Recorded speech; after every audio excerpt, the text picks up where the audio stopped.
ইমাম সাহেব যারা মাঝে মাঝে তাদের ফজিলত নিয়ে আমি টেনশন করি যে কি মর্যাদা, ওনারা তো তাকবীরুল্লাহ আছেই, চলতেছে। এই জন্য ইমাম সাহেবদের মাঝে শুধু একটু ইখলাস যদি কাজ করে, এদের জান্নাতে যাওয়া আটকানো একদম মুশকিল।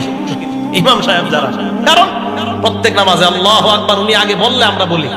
হ্যাঁ, অনেক ইমাম সাহেবরা মনে করে কি জানেন, যে আমার মনে হয় এই মাকামটা হুজুর, অনেকে কি মনে না, মানে এটা নবীজির মাকাম। ইমাম যেই মাকামে দাঁড়ায় এটা নবীজির মাকাম।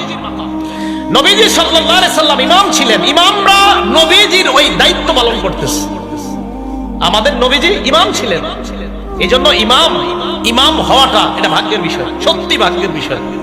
তো ইমাম সাহেবরা তো মাশাআল্লাহ পড়বে, আমরা যারা আছি ইনশাআল্লাহ, আমি তো ইমাম না, এই জন্য বললাম আমরা যারা আছি, আমরা 5 ওয়াক্ত নামাজ অন্তত 40 দিন তাকবীরুল্লাহর সাথে পড়বো ইনশাআল্লাহ। এরপরে আর পড়বো না, কি যাই হোক, তো 40 দিন তাকবীরুল্লাহর সাথে পড়বো, এরপরে আমল আমরা ধরে রাখবো।